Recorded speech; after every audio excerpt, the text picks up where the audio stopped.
you guys have all heard the statement, the tongue is mightier than the sword, right? And how many people have experienced that is very much true?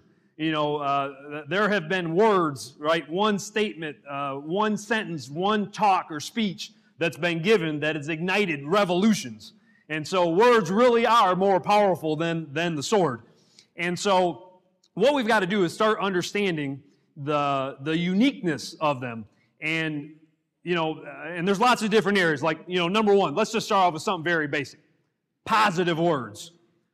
You know, positive words. It's amazing how they make you feel, right? Just like how many people showed up tonight and you asked them how they were doing and they were like, great, right? Or maybe you heard this one, fantastic, right? Amazing, fabulous, magnificent, awesome, right? Even just saying the word, doesn't it kind of make you feel good, right? Even if you're in a bad mood and you say that word, you still kind of feel a little bit better.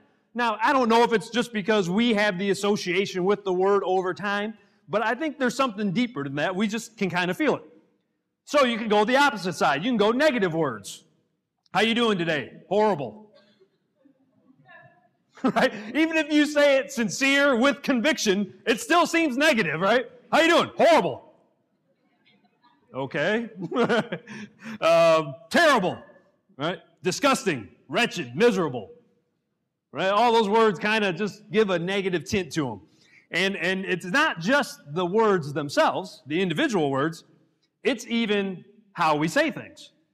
Right? Because you can accent different things. You can have different facial expressions. You can come across a different way, right? I've got like one statement. Man, I need your help on this. Right? Doesn't that kind of imply like sincerity, like I really need it, right? Or you can say it how my kids say it sometimes. I need your help on this. Right? Isn't that, don't you just feel like you want to give them a shovel? Like, scoop yourself off the ground. What's the matter with you, right? Or if you ever run into a choleric person, they'll be more like this. I need your help on this. Right?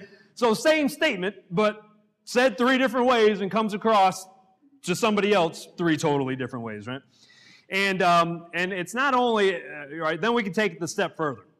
It's amazing how many people have been affected by words or statements or phrases. So let's go through, let me give you a negative one here. This story's so good, I wanted to read it right out of the book. And the beginning of the chapter, or title says, Consider How Words Can Destroy.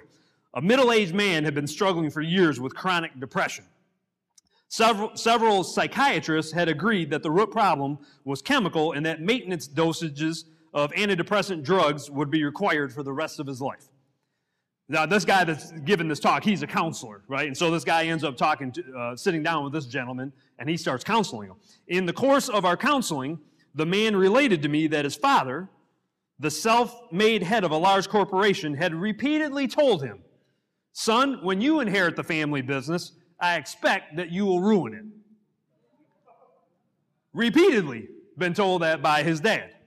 Now, these words stung more painfully each time he heard them.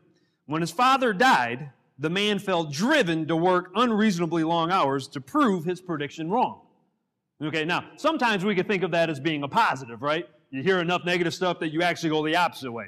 But sometimes that can even go to an extreme. The pressure to avoid failure that relentlessly gnawed at him was quieted only by alcohol. Soon, a serious drinking problem developed.